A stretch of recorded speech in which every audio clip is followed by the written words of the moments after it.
Hello and welcome in to the Fantasy Forecast channel. I'm here with my co-hosts Matt Duraldi What's going on? and Hamza Hassan. Howdy. All right, and we're going to get into our mock draft 2.0. This is going to be a little bit different because we're going to have a third person, so we're going to be drafting a little bit for a little bit different teams, and so we'll get into it with the first pick. I have the first pick, the Bears pick. We're getting the mock draft simulator up there. And with the first pick, we're going to go chalk again with Caleb Williams. I don't think that there's any shock that he's going to be the first overall pick. We didn't get into him that much in the last draft because we were trying to talk about some of the other quarterbacks that are going to go in the first four picks. But, he's one of the best quarterback prospects that we've had come out in the last couple of years. Some say the best quarterback prospect since Trevor Lawrence. But obviously that's only a couple of years ago. So he can make all the big time throws. He's got the athleticism to move around within the pocket and make throws from all different parts of the pocket. He has good vision, makes the right reads and stuff like that. So I really think that he's got all the tools that he needs on the field to succeed.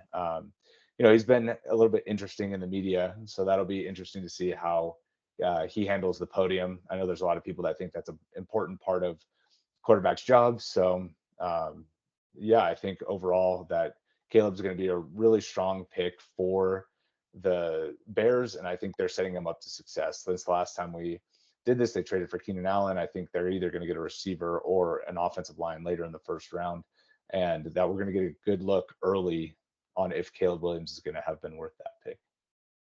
Yeah, I love it. I feel like anyone that's trying to pick apart his game is just bored. It's one of those guys that it's like you watch him. It's like I think I forget which, it was Just Bombs or one of the highlight productions. Like they had like 8-minute highlights for all the other quarterbacks, and Caleb's was like 30 plus minutes, and it's just entertaining all the way throughout. So I think it's awesome, and I can't wait to see what happens. I think I'm up with the next pick, and I think we'll go from man with the nail polish to man with the most famous elbow on the internet right now. And I think the Dude, easiest pick here for me is Jaden Daniels. I don't buy it with all the elbow talk going on and the weird. There's got to be something photoshopped about that image in my mind. There's no way it's sticking out that far. It didn't look that weird with his sleeves on. But the guy's a stud. And I think overall it's going to be an interesting situation in Washington to see what sort of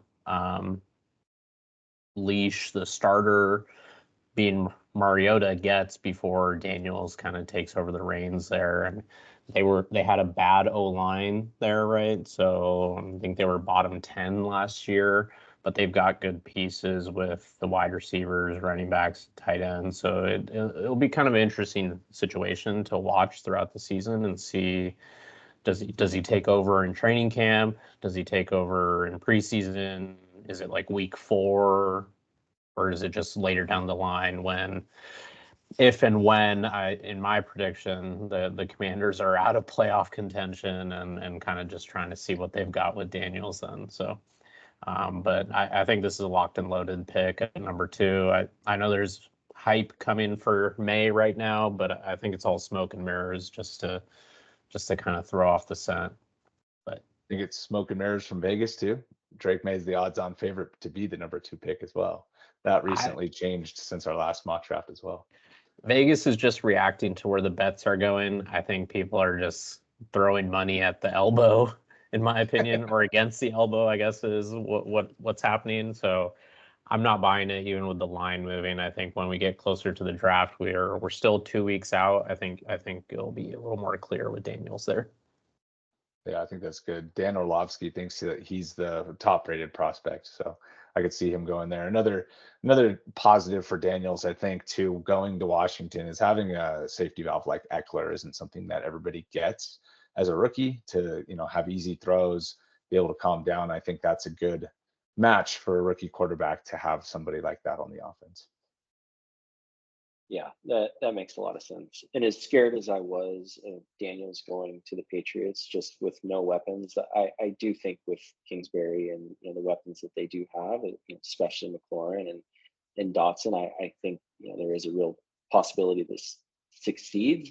I'm not a huge Jaden Daniels fan. I do worry with some of the stuff. I mean, he's either throwing to the outside deep, which he's really good at, or he's just taking off and running. He's not like people want to compare him to Lamar, but I have no idea why. He's not this scramble and make guys miss and play backyard football. But I don't know. I hope this works out, and I think this is a much better position than going to New England. And I guess with the third pick, let's take Drake May and put him on a crappy team.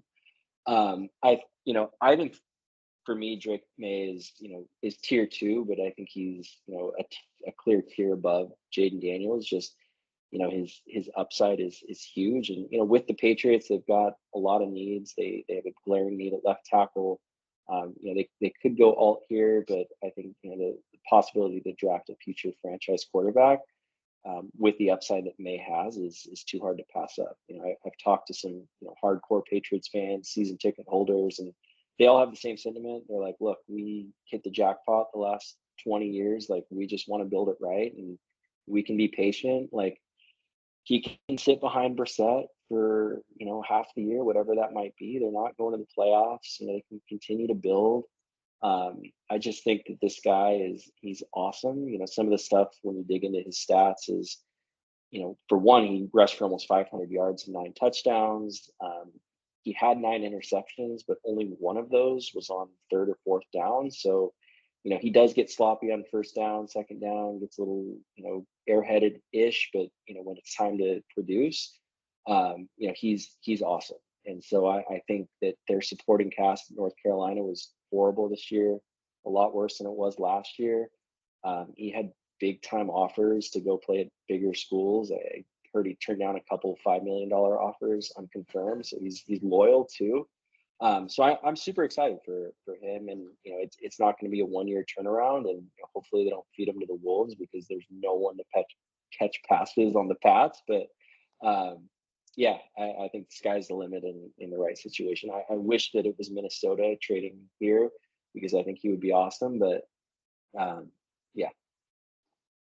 Yeah, so you're not scared off by his pro day at all, the throws he made, or his lack of accuracy at the pro day. That's been talked about a lot. I noticed too. I mean, he was missing throws on out routes and on deep ins, like multiple different types of throws he was missing pretty badly on. That doesn't have you concerned at all.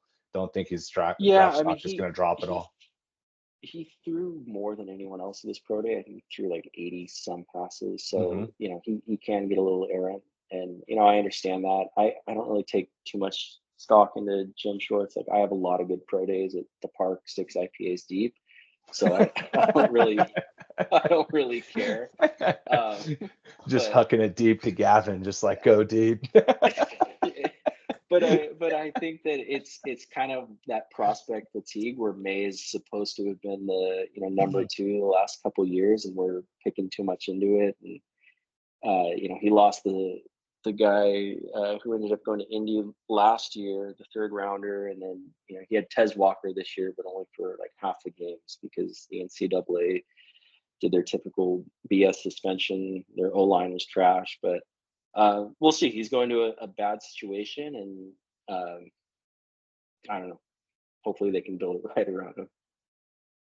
Yeah, I mean, I think my biggest thing with that is I fully agree on the talent there. It's just how's that situation going to develop in New England, and whether they'll be patient with him, because I think that's going to be the make or break with how his development goes and whether he actually gets to that next level in the pros. So yeah, and Robert Kraft's in his 80s, so I feel like time. He might not be super patient, but we'll see.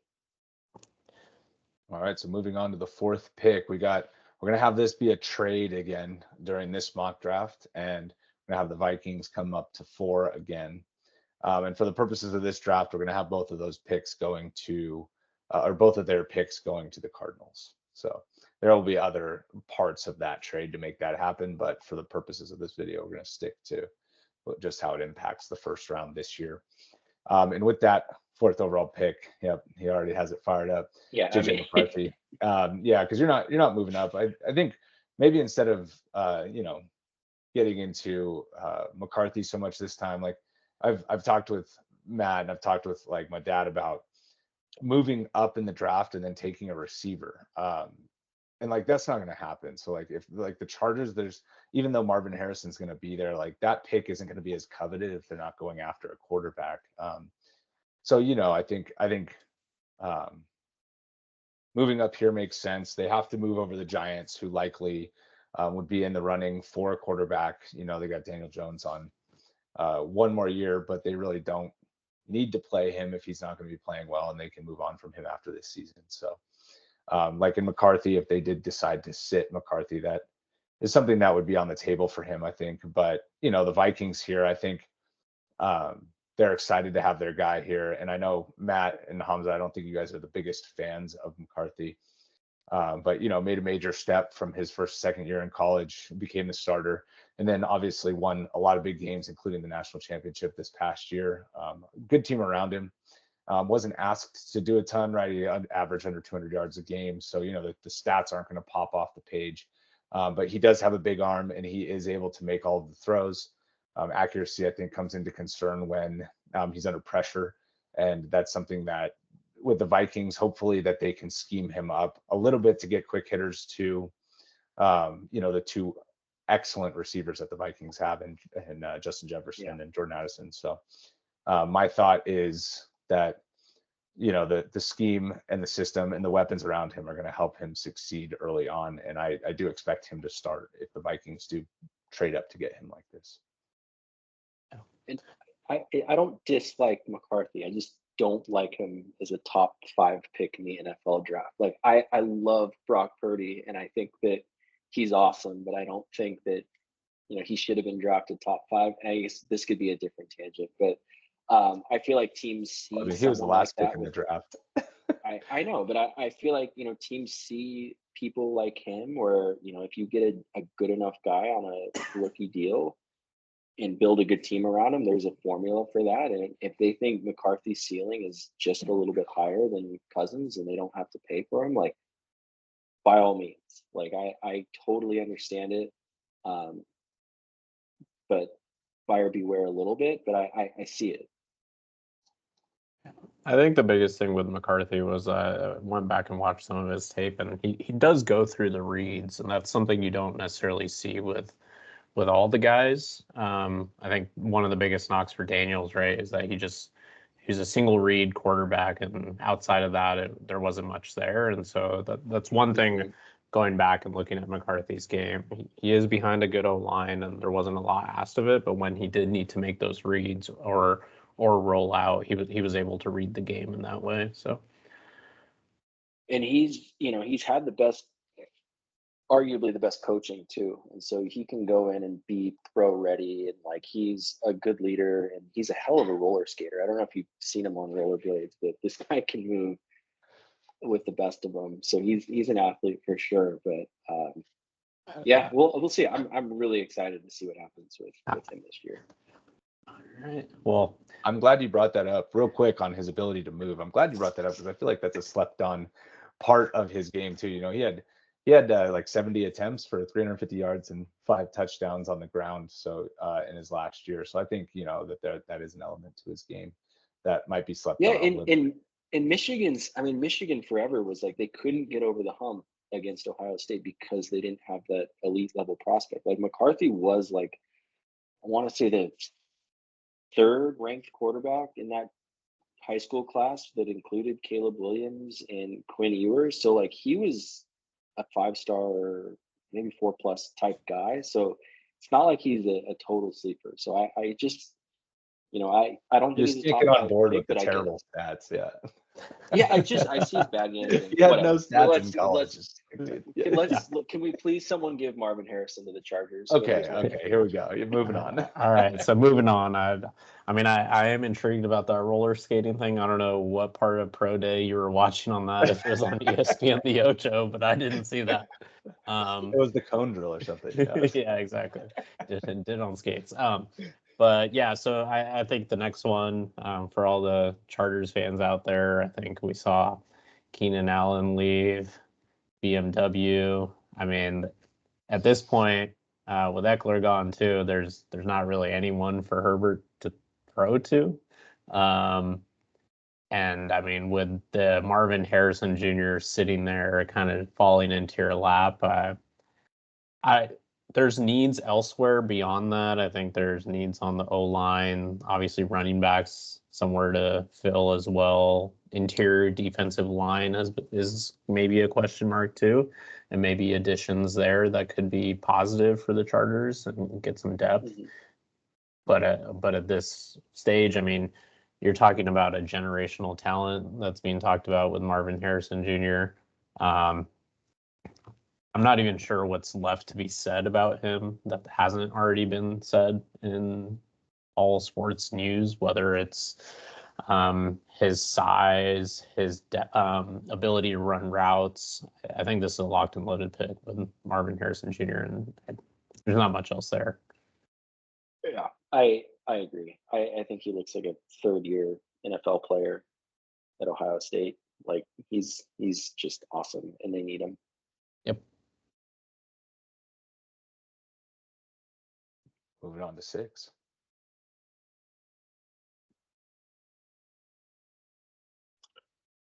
I'm gonna go with Neighbors here. I mean, with the top 4 QBs off the board, and Daniel Jones on his last year, like let's just at least give him a shot.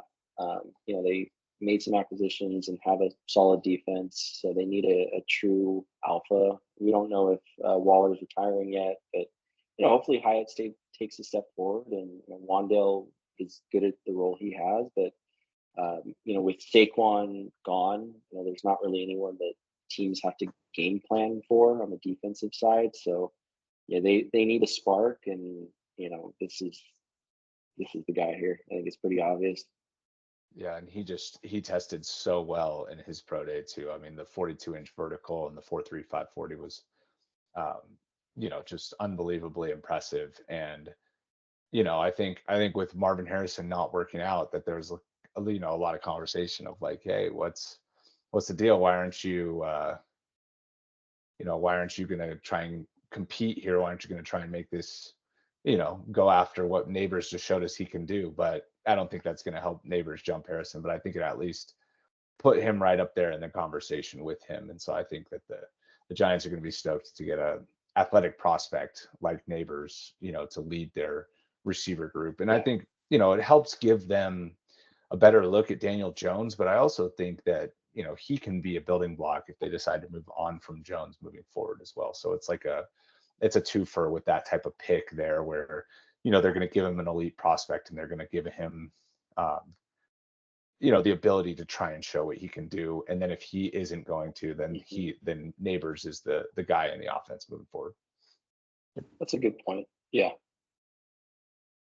Yeah, I totally agree with the building block aspect. I mean, at the very least, for whoever you get after Daniel Jones, if the Daniel Jones experiment doesn't work out, you've got an alpha there that can support that quarterback. So fully on board with that.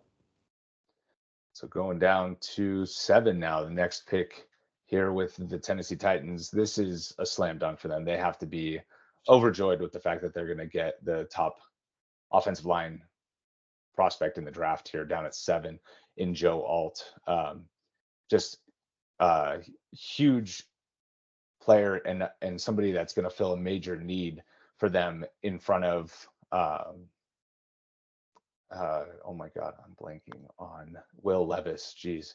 But it's going to fill a need to protect Levis, right? And they're going to move forward with trying to give him a legitimate shot too. Like, right, we just talked about that with Daniel Jones, and they're going to give Levis a chance here, and they're going to start by giving him, an elite pass protector on the left tackle, and I expect him to start from day one at that spot.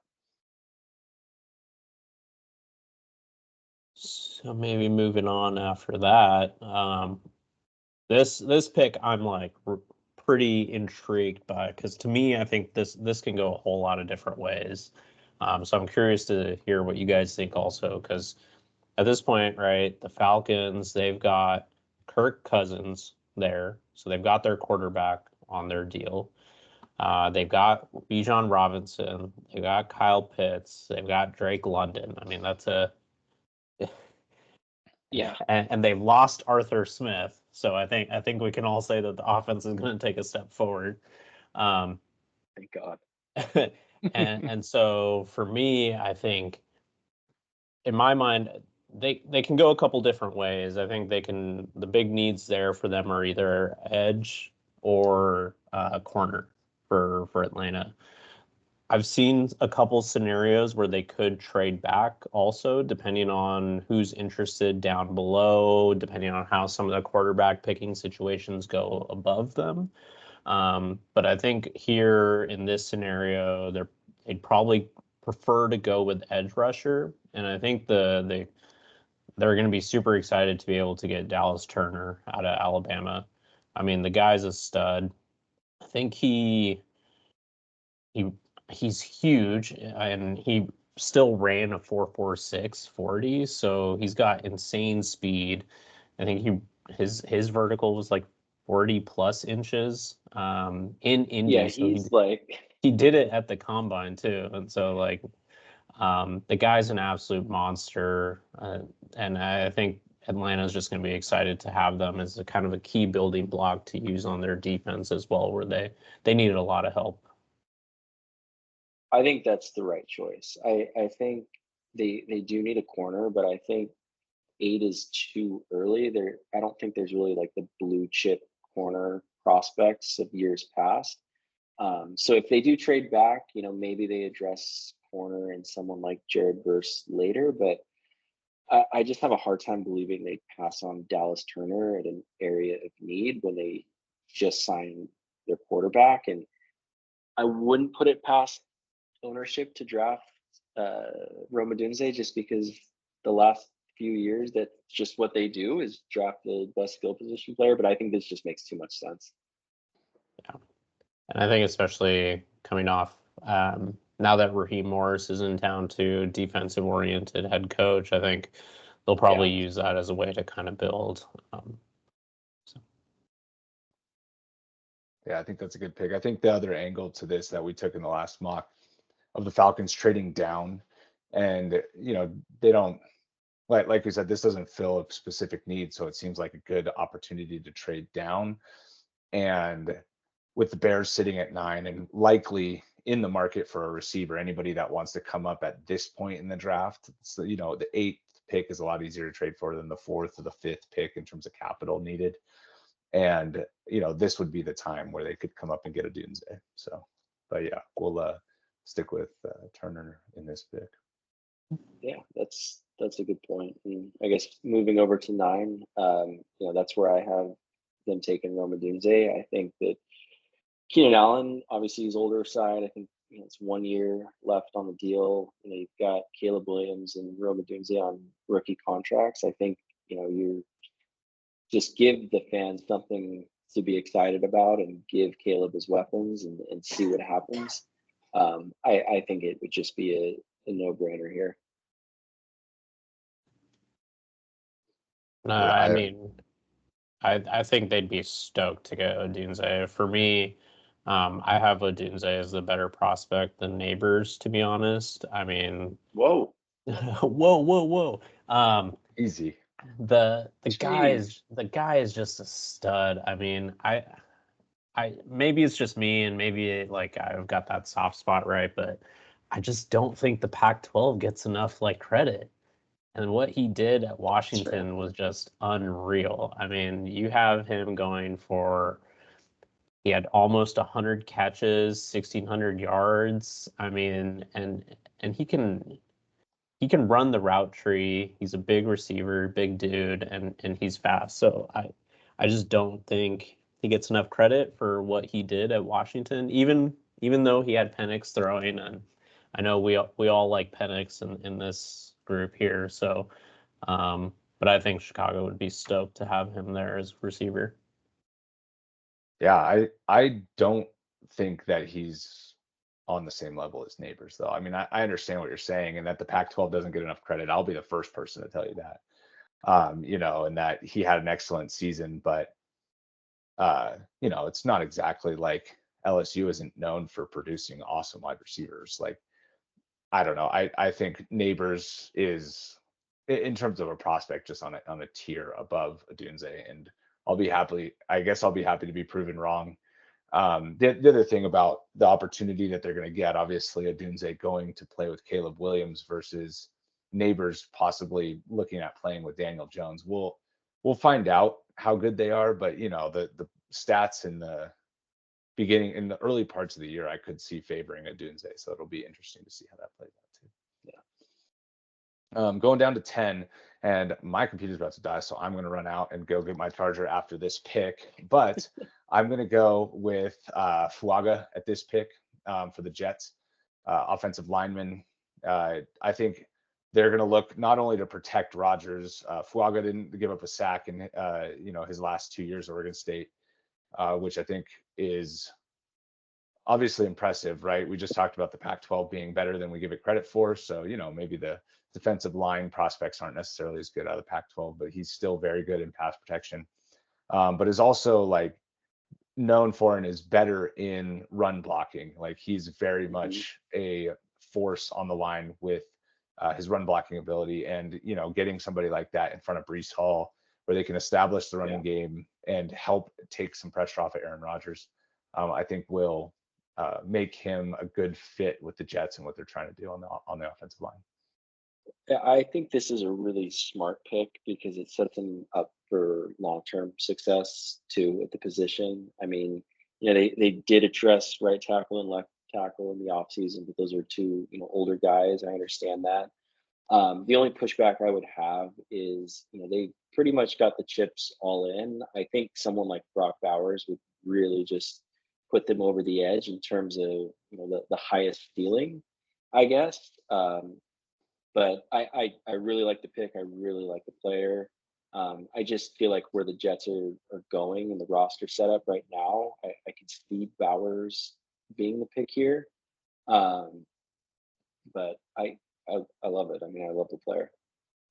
Yeah, and that was the other player that I was thinking about picking, and I believe I picked Bowers in our first mock to 10 here too. So yeah, yep. looking also to mix it up a little bit. All right. Go get your charger, Trevor. All right, I'll be right back. So we'll move it on to the Cardinals that traded down with the Vikings to get the number 11 pick, as well as 23. And here I think there's a couple of things that the Cardinals could address. I mean, they have needs at cornerback. I think they've got needs at wide receiver, O-line as well. That they could fill. I don't think they're like true needs necessarily, but where I have what I have them taking here is kind of the best quarterback available. So that's Quinyon Mitchell. The guy, he doesn't get a lot of, true lockdown corner. He doesn't get a lot of interceptions. And he only gave up, only had one interception last year at Toledo. But he tested well. He's kind of the top corner out there, along with Arnold.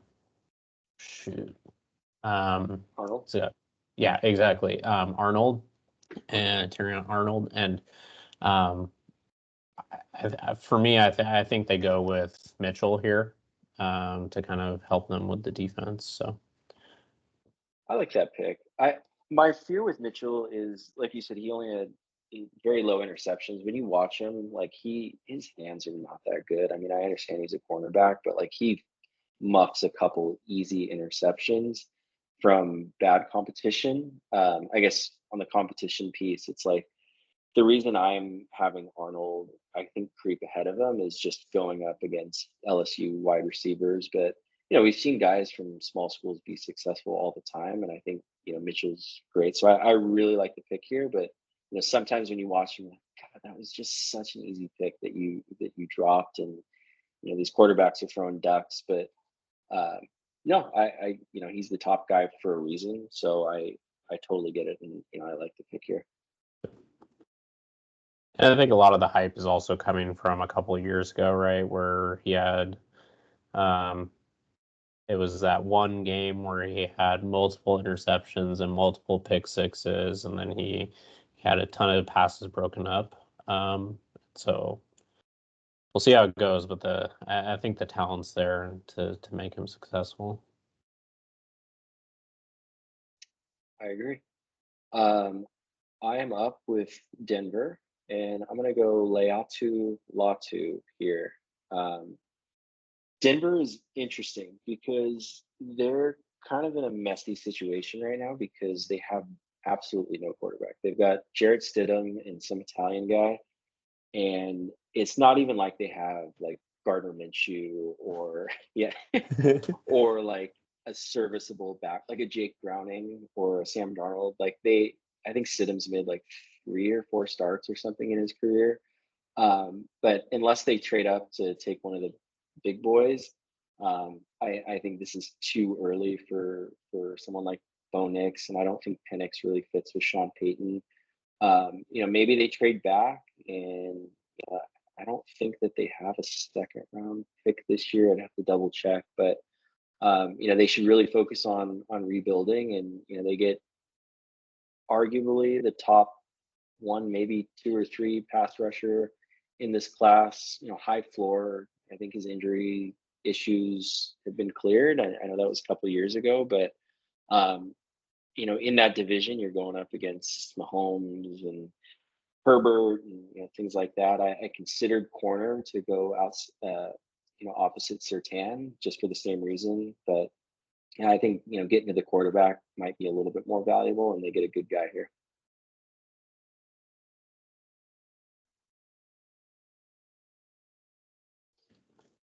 All right, yeah, and I like the pick. Denver definitely needs help on the defensive end of the ball. I think that's where they should go. Even though they just traded Judy, I think it's good to get a building block like Latau on the defensive line. So for the Raiders, they haven't needed quarterback, and they could trade back and try to pick a quarterback later in the first round, or they could sit here and, I don't know if I want to call it a reach, but they could potentially take one of the quarterbacks available. But I think that they're going to go to the offensive line here and try and build in the trenches a little bit with the first round, and I'm going to go with CJ Latham from Alabama. And he was a 5-star recruit out of high school. I think he also he played multiple different line positions at Alabama. Freshman year played a guard, and after that played right tackle. But I think he's very good in pass protection, didn't give up any sacks, and I think can fill a need for the Raiders on the line that, I don't know if they're going to go with a lineman here. So that's why it's a little bit tricky, but I think it'll be good for them to start in the trenches on the offensive line, help the quarterback with time, if it's going to be Minshew, if it's going to be somebody else throughout the year. And then so I think they go offensive line here, and they go with Latham, somebody that's consistent, and somebody that has had the pedigree all the way through. That's a good pick. I think they lost their right tackle in free agency, and they have a need at corner too. But looking into the second round, you can still get a good prospect, maybe like a TJ Tampa type guy. And like you said, probably a little too early for Penix, maybe. I mean, I know he's pretty polarizing, but I think it's a good pick here. Yeah, and I think Latham, his at the combine, he showed up weighing a little less than he weighed throughout the season, but I think that's also like him playing multiple positions across the O-line. So I think that versatility to be able to play, I think he played mostly right tackle for Alabama, but that versatility to be able to like slide across, whether he needs to play the interior. I think he even said he could play center if needed. I don't know how likely that is, but that versatility across the line is of huge value to the Raiders. So I think the next pick, for New Orleans here, I think I see them prioritizing O-line as well. It's an interesting thing to consider them taking Bowers here. I could see a scenario where they take Bowers to kind of help them out on offense, where they don't really have anyone for Carr outside of Olave, right?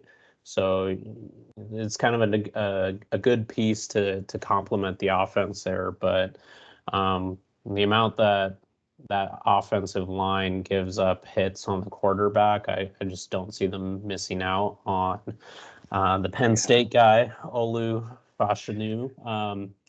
I think there's no way I think New Orleans is going to be stoked to have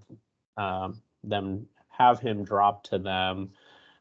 He played against the big guys at Penn State. And outside of Latham, I really think it's Fashanu, Mims, and Guyton that really make kind of that top tier of offensive linemen that are available. And so with him, and I guess you could also say Powers Johnson is available too. But I see New Orleans taking Olu here to kind of help them build on their offensive line. Yeah, I agree. I think he's the best offensive line prospect left, and I think he's a better prospect than Latham. I think the Raiders. I went with Latham just because of the possible flexibility and consistency, but I think Olu has very, very high upside here for a tackle, and is going to help on the left side of the line. So I'm with you on this. You hit the nail on the head with upside. That's a good pick. I like that a lot. And for the Colts here, I mean, kind of the same thing. I feel like I've passed on Bowers a couple times where I think he would be a really good fit, especially in a Shane Steichen offense with Anthony Richardson back. But we're gonna do it a few more think times too. So here we go. I know, but I do feel we've been bringing up Bowers for 3 or 4 straight picks. You guys had multiple opportunities to take him with teams that had needs at tight end. Neither of you did it. So how much could you possibly like Bowers? You guys got to get off Bowers. I genuinely don't think that you guys like Bowers that much because the Colts have a need. Like the Saints could have used another weapon, but I didn't pick the Jets, which is the most natural fit. But I don't know. I have a feeling you guys actually think that Bowers is going to fall in the draft a little bit further than maybe a prospect people are saying. And it's just that he's showing up at 9 here, so it feels like an obligation to talk about him every time. Yeah, no, I mean that's a good point. I think that Colts they have a big need at corner, and I think the reason that I went that direction is like you look at the teams in their division, like Texans just added Stephon Diggs to go with Nico and Tank Dell. Titans added Ridley to go along with Hopkins. Trevor Lawrence has 15 guys he passes the ball to on that team. That's why I went in that direction, and I'd be curious. Do you think that picture of Brock Bowers with I was just gonna bring his that draft up profile? Because he yeah, looked absolutely, like dude. He looks tiny. That was the dumbest. Gronk. I don't know in his outfit. Like, I understand he's from Napa and but I don't know. He just looked like he's not tiny. a top prospect next to Gronk. No, his PR guy was probably going crazy with that. So. I don't know. The fit of the shorts, the weird shoes. Like, why is he wearing an Auto Trader T-shirt? Like, come on, man. There's so many parts of that photo that is just. His agent should have tried to scrub that the moment it was taken. Like, there's no way you let that out. Yeah. He's like, look, I'm meeting my idol, and everybody's just bashing him. He looks next to him. Make a wish.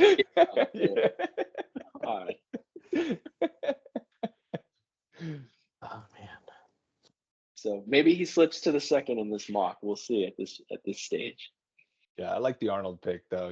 That's it does, like you said, fill a big time need for the Colts, and I think I expect him to maybe to get drafted before this too, before 15. So I think if he's there, that would be a smart pick for the Colts.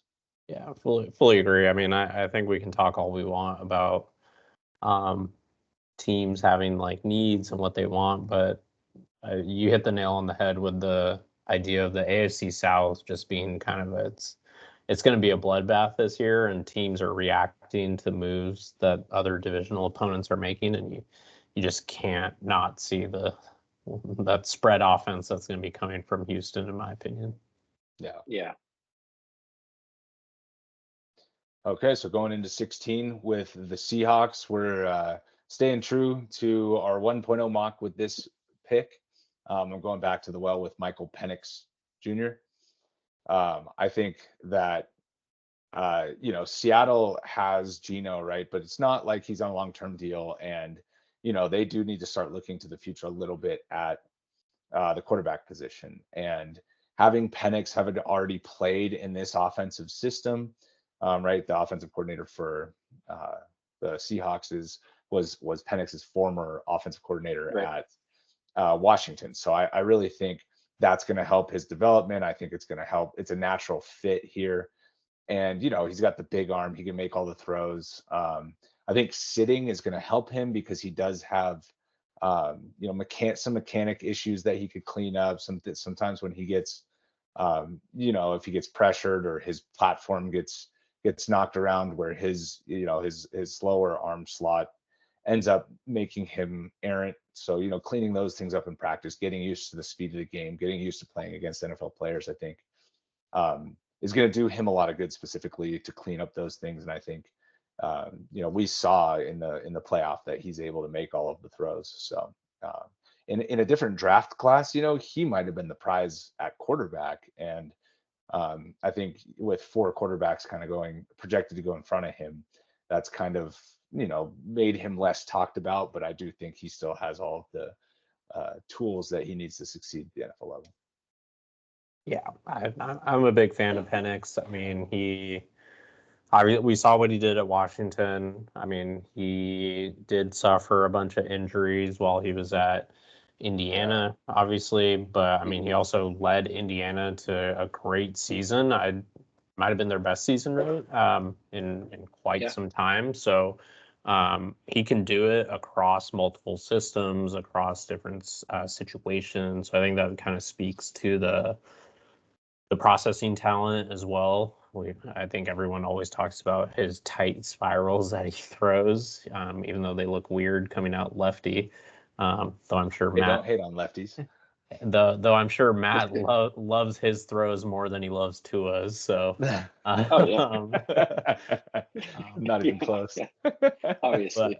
But for me also, I mean the performance he put on his pro day. I know we were chatting about it. Just that 40-yard dash time that he put up with ease. I mean I think that kind of helped relieve a lot of concern that may have been out there for his injuries and kind of how his legs have healed across the ACL injuries and such. So I think what you said about Seattle, the system kind of sitting, helping him, I think Seattle's going to get a good one out of this. Mm-hmm. Yeah, I agree. And they've got 3 really good receivers too, just like he had at Washington. So I think the new OC, plant his flag and take his guy. It's a little high, but no, I said be aggressive. I like that. Yeah, I think another thing that might hold him back from getting selected here is his age too. He's an older quarterback prospect at this point. There's no other way to say it, right? He's gonna be 20, or he is 24, and that's a lot older than you would like out of a first round prospect, especially one who's going to sit. But if he ends up being, ends up reaching his potential, I don't think that's going to matter all that much. All right, so moving on to Jacksonville now, throwing it back over to Hamza. Yep. So I think here I've got Jacksonville kind of trying to address the problems they've got on defense. I think if Terry Arnold hadn't gone to the Colts, and in a different world, Bowers had been taken there, I think they would have jumped on that right away. Here, I could see them considering a couple of positions, but really, I think it boils down to getting a cornerback, and the cornerback that I've got them taking is Wiggins. So out of Clemson, Nate Wiggins. Burner. Burner. Burner. And I think the case could be made here to take Kool-Aid as well, McKinstry. But I think the prospect aspect of Wiggins, I think he's got the speed, right, so I think there's more upside there for the Jaguars to kind of build on him as a cornerback. He ran sub 4.340, so it was like 4.24, something crazy. And I mean, he's skinny, but I think they'll add some pounds to him so he just doesn't get knocked off the line. But yeah, I think it's a good pick. And I'm a little less concerned about him getting knocked off the line. I mean, he played at Clemson, right? So he's not going over to play against like chump change wide receivers in the ACC. And even there, he led the team with his pass breakups. He had a couple interceptions. So he's definitely got the hands there as well. So yeah, I'm not as concerned from that standpoint. Cool. All right, moving over to Cincinnati. I'm going to take Brian Thomas Jr. here. Oh, passing on Bowers again. They're taking an offensive weapon, and it's not even Bowers who you've been touting all first round. Brian Thomas they need a Jr. tight end too. They're keeping T. Higgins. Sorry, what? Yeah, they're keeping T. Higgins for the whole point I'm making is they're keeping T. Higgins for a year. He's on the franchise tag. Like, he's not going to be around after next year. I don't think that they're a 1-to-1 comparison, but I think I think they start paying Chase like $20 million next year, and then his contract stops or something, and then they have to re-sign him. I have to double check, but they can't pay both those guys. I think it was their OC was on record saying like, we need to get more explosive as a unit, and I just don't think there's anyone more explosive than Brian Thomas Jr. Obviously, last year, like with Burrow being hurt, like that's going to lead to fewer explosive plays. I think defense is a huge need here too as well. So I thought about defensive tackle, but I'm just thinking of the heir apparent to Higgins and what's going on there. And if Higgins is disgruntled by this pick, they can still trade him. Like, that's not something out of the realm of possibility, like even after making this pick. But I just think they get more explosive, and that's what they're looking to do. Yeah, and Higgins hasn't been the epitome of health over the last 2 years either. He's missed multiple games. Yeah. And he's been playing dinged up, and I'm just yanking a chain on Bowers. I think Brian Thomas is an excellent pick. I think again, another building block type of receiver, and somebody that if at the top of the draft, if it doesn't work out for the Cardinals to trade down and the Chargers end up trading down, that's somebody I hope falls to 23 if the Chargers end up doing that. So I do think that's a really good pick. I do like Brian Thomas. You don't have leaguely leading touchdowns for nothing, so I think it's a solid choice there. Yeah. I mean, just going back to your Jaden Daniels pick, I mean, his receivers were pretty good. So we'll see how that translates. Yeah, and again, an LSU receiver. I mean, they're really good. That's why I sent you guys that. He's going to LSU quarterback. One of the ESPN guys was like, "Don't sleep on LSU receivers." Like, bro, nobody is sleeping. Yeah, absolutely nobody's sleeping on it. It's there's not a soul. That's like the 5-star recruit. That's like, everyone doubted me. You're like, bro, Nick Saban was in your fucking living room. Like, no one doubted you. The boosters really doubted you when they gave you a couple $1 million on your NIL. Right? Bro, shut up. Yeah. Seriously though. So all right, moving on to 19 now with the Rams. With Fountanon, I'm sorry, I just cannot get that name right. I need to practice that one. I did think about going there with this pick, but with the weapon there and with Stafford getting older and, Kupp getting older, I'm going to go Brock Bowers here and bring him in to go alongside Puka Nacua and Kyron Williams and all the weapons that they do have there, and, give Stafford another one at his disposal here. So I think that they're going to be excited about this. I mean, Bowers, I do expect to go before this. I do think if he's falling this far, that somebody will trade up and go get him too. I don't think he's going to end up at 19, but I mean, he can. We made fun of his size compared to Gronk. Like, obviously, Gronk's massive. He is 6'4", 235 pounds. Like, he does have size, and he moves very well for that size and for a tight end. One of the best prospects at tight end that we've seen. I think just after how Kyle Pitts has worked out, it's kind of soured the position during the draft a little bit. Making sure that you go after the explosive receivers first. The juxtaposition of Pitts and Chase going 4 and 5 in that draft just couldn't have been any more stark. So I think he might slip a little bit, but I think overall a very elite weapon and a very good blocker as well. That can chip in on with the line and stuff too. So I think the Rams would be happy to be able to bring him on board. It's a lot of fun to think about. He's just going to sit behind Tyler Higbee. So. Oh my God. Yeah. Said no one ever. So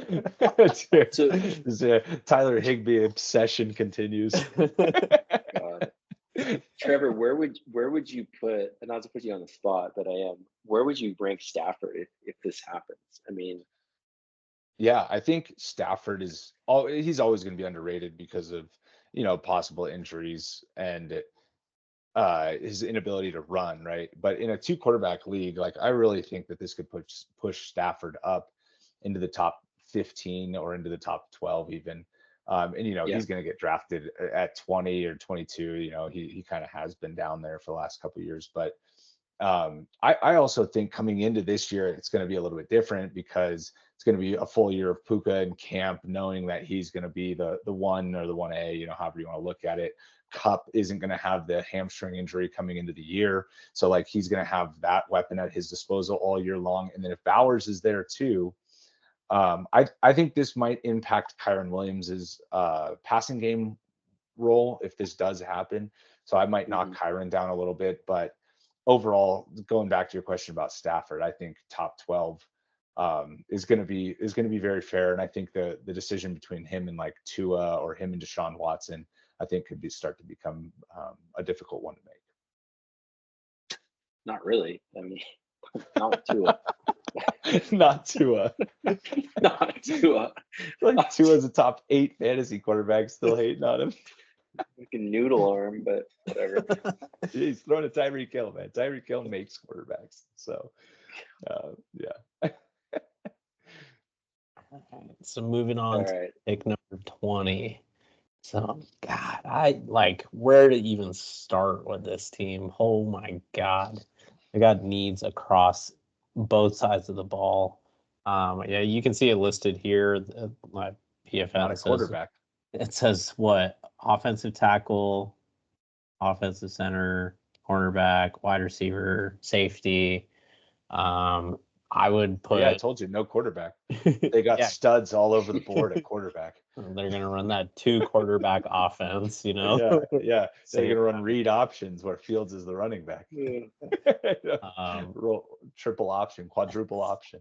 It's gonna be a bizarre situation there, and I don't know what they're gonna do, to be quite honest. But from the standpoint of like what to do here, in my mind, they've got a lot of holes to fill. But I think given the situation, they're obviously invested in their quarterbacks, right? So with Fields, with Wilson, I think realistically they need to prioritize their offense. So the wide receiver, offensive line positions are most important to me. Their wide receiver, they traded away Deontay Johnson, so you're left with Pickens as the 1. Offensive line, I mean, they need the help there with the tackle position in particular. And so with that, I think they've got at least pieces on the wide receiver side. Whereas I think they need to protect the quarterback as much as possible. And so I have the Steelers taking Fautanu out of Washington. The guy's a great prospect and kind of performed well. So I think they just take the best tackle they can. I do think that there's a case to be made for Powers Johnson here too, just with the center position. And so I think that that's totally there as well. I'd be more than happy to also take that pick, but just the versatility of having Fautanu kind of move along the line, I think they'll probably leverage on that versus trying to get a single position player. Yeah, I like that pick too. I don't think they're going to go receiver here personally. I think Russell Wilson excels at throwing the deep ball, and Pickens showed that he can handle a big volume as well. And when the targets are going to be coming from Wilson, who is a much better quarterback than Kenny Pickett, or I mean Mason Rudolph was good at the end of the year, but I mean come on, let's be real here. Russell Wilson, for all his faults and everything that happens in the media with him, he's much better than either of those guys. So I really think that adding a receiver later in the draft is going to be their plan at that position, and they're going to prioritize the line here in the first round. Yep. Yeah, I like that. I like that a lot. Miami, there's a few different ways I kind of wanted to go here. I know they need help on the line, so I thought about Mims, but I think in my mind they're just going to go best player available, and to me that's Jared Verse. I know he can be a little bit all over the board. Like I've seen him as high as top 10, I've seen him as high as late first, but they did struggle with defense at times last year. It seemed like they kind of had a perfect roster, and things have kind of fallen. I don't want to say fallen apart, but they do have some roster construction issues, and I think that this is a stud player. So yeah, I would go in that direction here. Yeah, they like speed and they like athleticism in Miami too, and Verse fits both. So I think that's a good pick. I think he'd fit well, and they lost a lot off of their defense. This past year up front. So I think that they're going to be, I think they'd be very, very happy with Verse, even though we talked about before we started this too. He's an overall pretty versatile prospect, high variability prospect, right? Like a lot of people either think he's really good or don't think he's so good. So, we'll see where he ends up falling, but I think the Dolphins would be happy with that.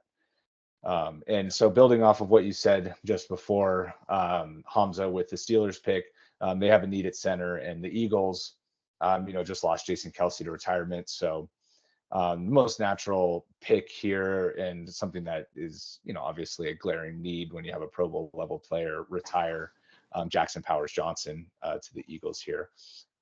He's the top ranked center in the draft, and an excellent prospect. It's not all the time that you see a first round prospect as a center, so I think I don't think we need to go much more into this. We passed on this obvious joining of team and player on the last one, and here we have it work out this time. And I think that the Eagles have to have done their due diligence on JPJ, and that they'd be very interested in bringing him in as their new starting center. I like that. He's also a big personality too. So I think filling Kelsey's shoes in more ways than one, and they love to draft on the trenches. I think this is a really good pick. They need help at corner too, obviously. So I could see that happening, but I think this makes a whole bunch of sense. Absolutely. All right. And then Cardinals again. I mean, these guys are just gonna stack it up this year, but they're everywhere. they're literally everywhere. I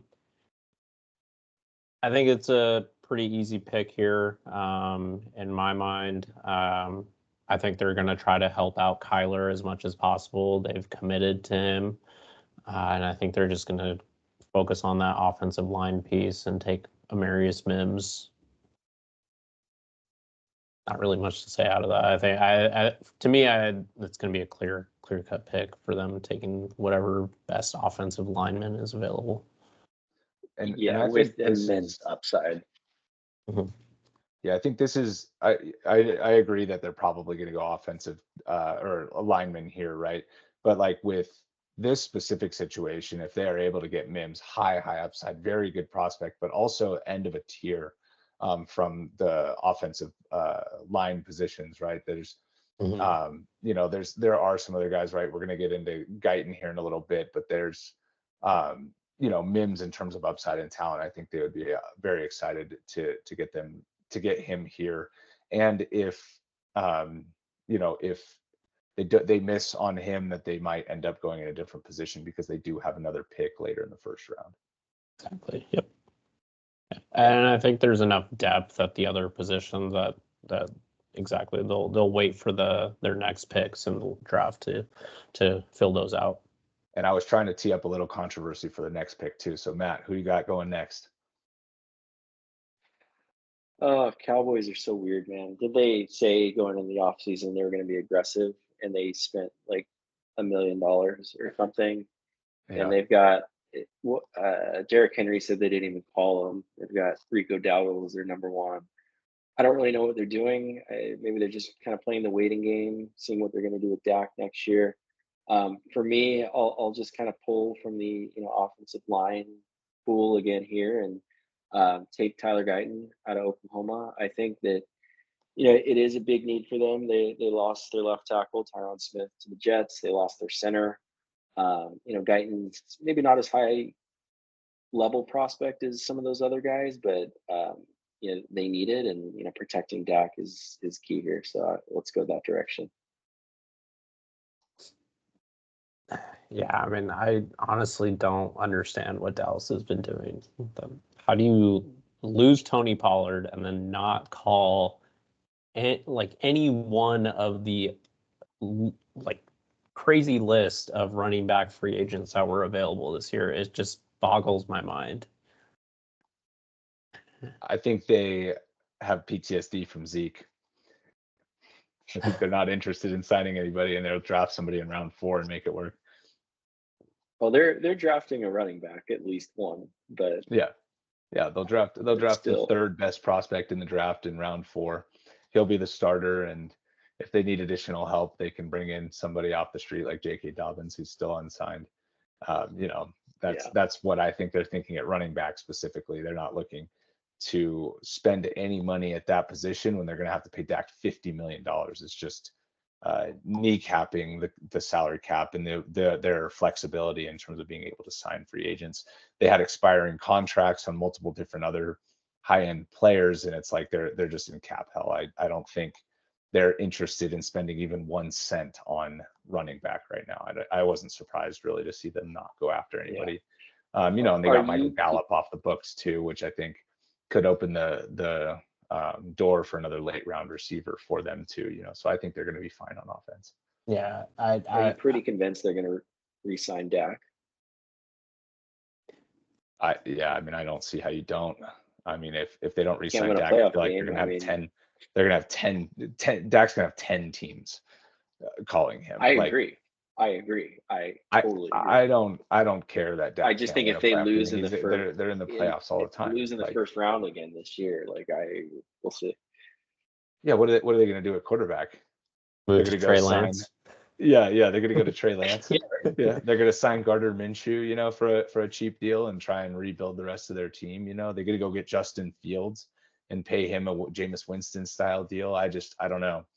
I don't know that I necessarily see it. It's like, if Dak is willing to restructure his deal to be team friendly year over year, kind of like Mahomes does, take some on as bonus and give them cap relief every year. Maybe that's a route that he's going to be more willing to take now that he's played out his first big contract. But I don't see how they get off of Dak at all. I understand the playoff struggles, but to me, that's secondary.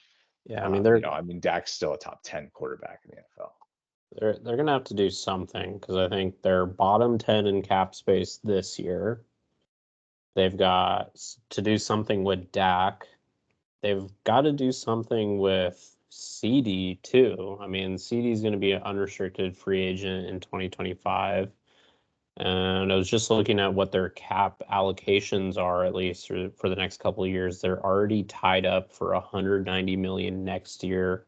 They've already got 92 million on the books for 2026, and those are situations you do not want to be in. Cap numbers 2 years out are voodoo. That's all voodoo economics at this point, right? I mean, they're going to figure out a way to reduce the cap in 2026. Now, next year, they might have a little bit more struggle getting off some of the numbers, but that's something that you have to look at June 1st cuts on both this year and next year, and what they're going to be able to get out of to get a real number for 2025 even, So I think the cap, looking at the cap that far in advance isn't necessarily something that they're not going to be able to get out of. Like, they're going to be signing CeeDee Lamb. That's not even a question. The Dak is more of a question than him. Yeah, I don't disagree with you. I mean, the Niners have pulled off plenty of cap voodoo over the past couple of years also, so fully on that train. But it's just something to consider. I mean, they've got Trayvon Diggs that's on a long-term deal. They've got Terrence Steele on their offensive line, Zach Martin, who probably will get re-signed also. Yeah. And so it's these huge contracts that they're just going to have to deal with over the next couple of years.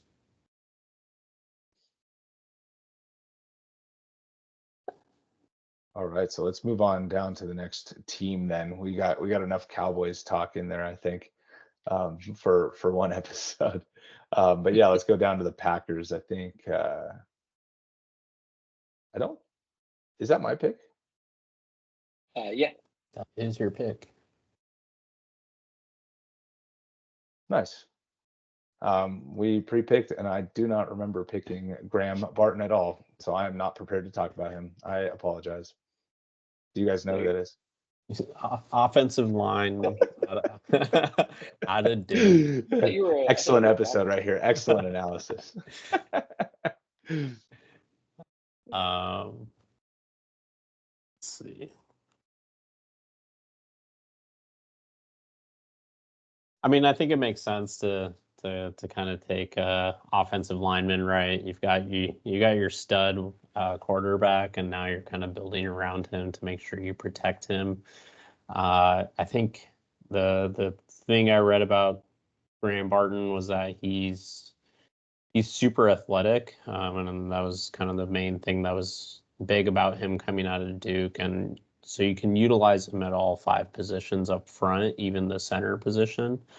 And so he's, I think it makes sense for Green Bay to kind of go with that.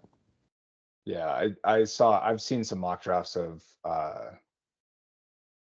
them taking offensive line here, and they really need an offensive line. I know I did say that Mims was kind of a tier drop in line, and then we take back-to-back offensive linemen too. And Mims is the player that I've seen mocked to Green Bay quite a bit.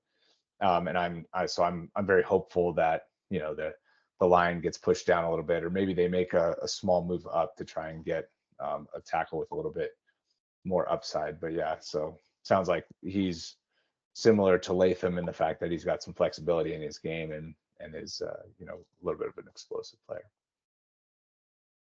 So maybe moving on to the next one, we had kind of 3 straight picks of offensive line. Actually, 4.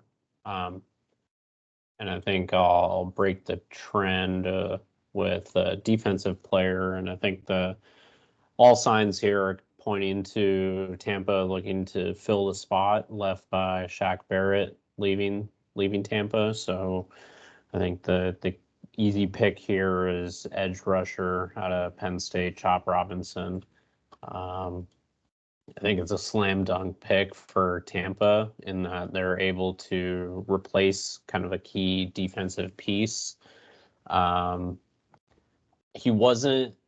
say Robinson wasn't kind of the flashiest of edge rushers at Penn State. He didn't have that many sacks coming out of college, and was it like 25 to 30 games that he played. But he is a difference maker with his athleticism, and I think there's a lot of big play potential and upside that's there. And I think it's that speed that they're really going to try to build off of on the edge that to get to the quarterback on the opposing sides. Yeah, makes sense. Good pick. Like you said, inconsistency sometimes, but great athlete. So I think teams will try to dig that out of him. So I like the pick there and feels the need.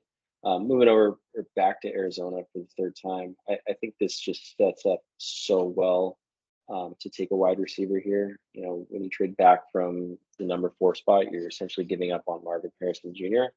And obviously he can't be replaced, but filling the needs with the other 2 picks that they did. I think AD Mitchell here, he's my number 5 receiver in this class. Solid out of Texas, bigger size. I think he's like 6'2", but still ran a crazy 40 time. Obviously, it was kind of outshined by his teammate Xavier Worthy. But I think this pick just makes too much sense.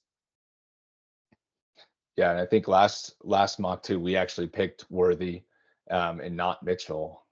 So having Mitchell move up here to the Cardinals, I think is a good pick, and especially with Brian Thomas going a lot earlier in this mock than he did in the last one, and I think that's reflective of the hype around him, and I do think his draft stock is rising. So I like the pick, and obviously Arizona filling the receiver need.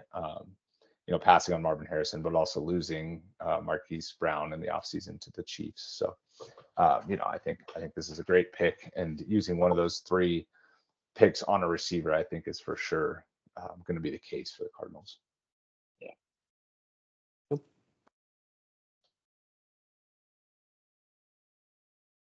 Buffalo, is that Trevor? Is another guy you don't know? No, I do. Yeah, so the Bills. I was looking at the rest of the players real quick. Yeah, so we got Byron Murphy going to the Bills. I think he's the he's a super explosive player that on the line out of Texas, and I think the Bills, they did have a good defense, and so going kind of to a position of need.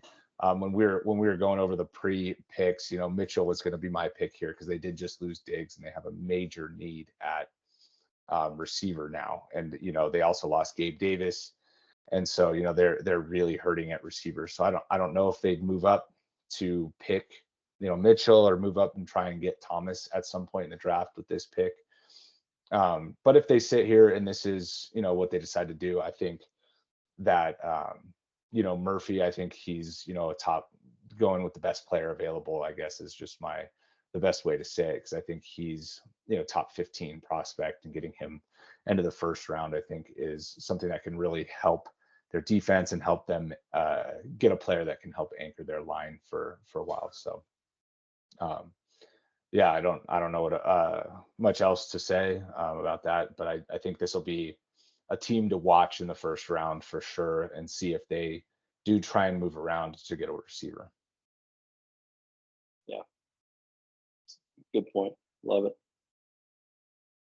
Just moving on to the Lions. So for the Lions, I mean, I see it going a couple different ways. Primarily, I mean, I think they need to consider their offensive line. It's not getting any younger. It's also dealing with a lot of injuries. I mean, Ragnow was kind of hurt throughout the season and playoffs, even kind of playing banged up. So I think that's there. I think edge rushing could also be a consideration for Detroit. Just looking for that kind of complement to Aiden Hutchinson on their line, even though they do have other pieces like James Houston there as well. But where I think Detroit's going to go is really with cornerback. That secondary was suspect all year. They did end up re-signing Emmanuel Mosley coming off his ACL injury. But just to kind of build that depth, I think I see them taking Cooper DeJean out of Iowa. And so I definitely have them going corner there. And My main thing with Dijon was just I think they've got Emmanuel Mosley on one side, and Dijon can be that other complementing cornerback. He's got great, um, in opposite to the other cornerbacks we talked about earlier, right? He's got great hands, and he had a bunch of picks last year as well, and so or sorry, 2 years ago, since he's also coming off a broken leg from this year. So we'll still have to see how that shakes out, but I think the talent is there, the upside's there. Even though he didn't necessarily test at the Combine or Iowa's Pro Day this year, but from a prospect standpoint, I think they go with Cooper this year. Yeah, and he can play all over, and Detroit's in a good position where they don't have a super glaring need, and so I think this position of need to get a stud like him, will be awesome. So Yeah, I think the ability to contribute on special teams here too will, could be attractive to Detroit as well. He's a very versatile on defense, but also can play or can return too. So don't know if he will, but that's also just another tool in his tool bag that could be of use to Detroit. yeah. Moving over to Baltimore, I think that their biggest need, almost by far, is offensive line. I think they lost like 2 or 3 starters. But the issue here is I think we have seen that tier go. I think we had a lot of tackles in this draft. So many tackles. And so there's so many tackles. So they do have a need at corner too. I really like Kool-Aid McKinstry. I know he was kind of probably the number one guy heading into last year in terms of where he was supposed to be. Fell off a little bit. Arnold and a couple other guys rose, but I think this would work very well here for what they need. And yeah, let's go Kool-Aid. All right, I like that pick. I think he's got a chance to go even earlier than that as well. We saw like a Chargers ideal draft where Kool-Aid was a second round pick, and we all had to like roll our eyes at that and be like, come on, like obviously we'd love for that to happen at 42, but it just doesn't seem likely at this point that's going to be a possibility. So I have this 49ers pick. We talked about switching picks here so that Hamza, could pick the 49ers guy and that I would take the Chiefs guy, so there's less bias against the Chiefs and against the 49ers. But but no, I'm going to take best player available here for the Niners with Johnny Newton out of Illinois, defensive tackle. He's very versatile, can play interior line and on the outside.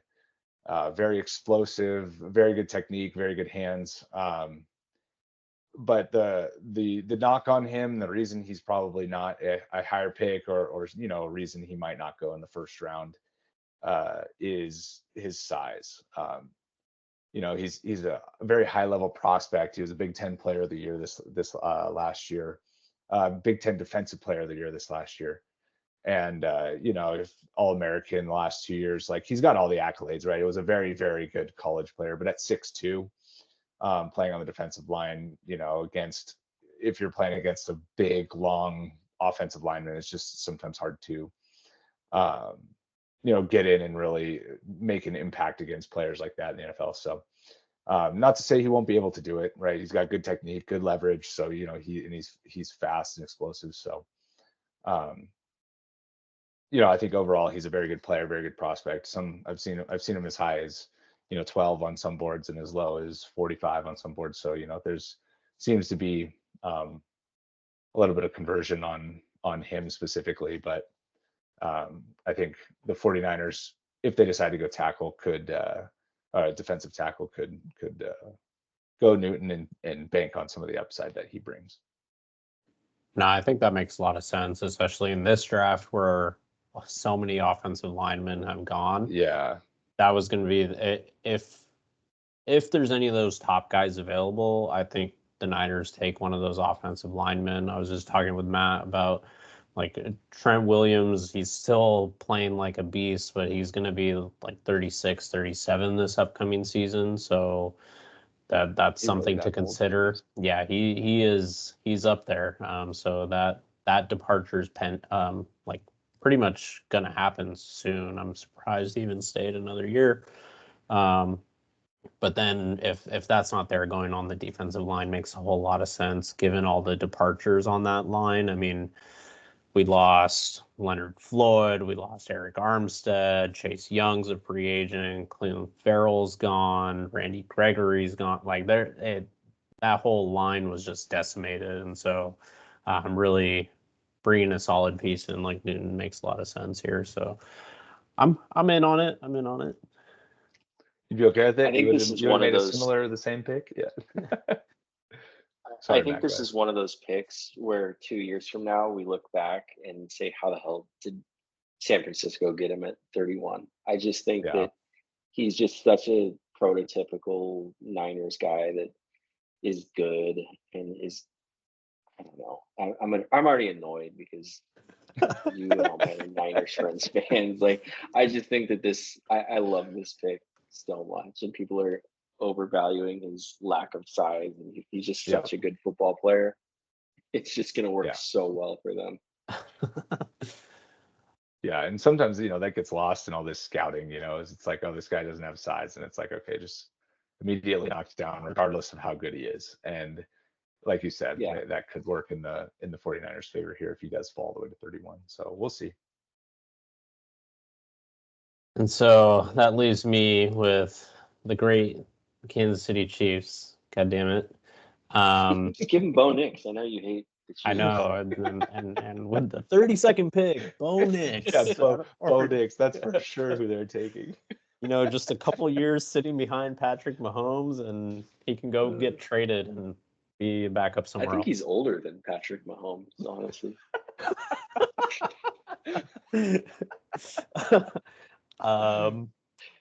That might be interesting. So as much as I hate it, though, so for Kansas City, I think they're going to go into this draft trying to address a couple things. Or obviously probably looking at their defensive line. They all of a sudden have a giant hole at wide receiver. Yeah. Rashee Rice ends up, with his legal troubles. Exactly. I mean, they added Brown, but yeah, if Rashee Rice ends up in any sort of league list, getting on playing with Henry Ruggs. Playing with it. Oh man, getting dark, are we? But no, I think they could be in a position where they're trying to take a wide receiver, and then that would be so infuriating if they're able to draft a guy like Xavier Worthy and just kind of get that speed and kind of get an almost direct replacement for Tyreek Hill at that point. You can clearly sense my frustration. But that's who I took in mock 1.0 was Worthy to them at 32. Yeah, and clearly Hamza didn't make it all the way through the video. Yeah, clearly. I'm so pissed. But I do think they could consider defensive end. I think Omenihu is coming off the torn ACL, right? So there's potential question marks there. They did pick Karlaftis, or was it 2 years ago or maybe last year? But I think they could use the depth there as well.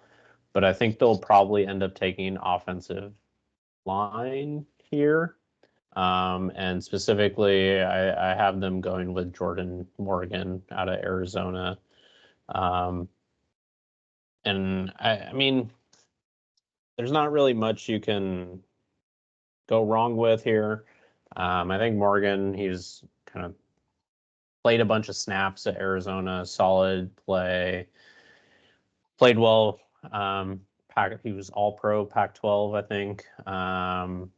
After an ACL tear, so he clearly still was performing at a high level coming off that injury, and so it's a easy win for them from that standpoint. All right, yeah, I like it. Another lineman that we had to fit in there right at the end because we took so many linemen in this draft. And that's generally how the middle of the round goes when there's good lineman prospects, you know, that teams generally gravitate towards trying to continue to build in the trenches. So This year's just so deep with O linemen. It's hard to do these drafts without having so many be drafted.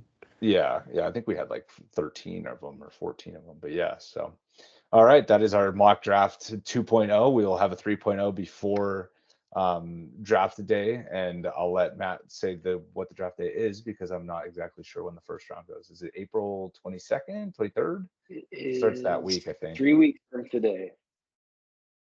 So whatever the 21st for 25th is the first so round. April 25th. So we will have a 3.0. It'll be the same panel for that one, ideally. So we look forward to talking to you on that one, and we will talk to you guys again in a couple weeks. Yeah. later.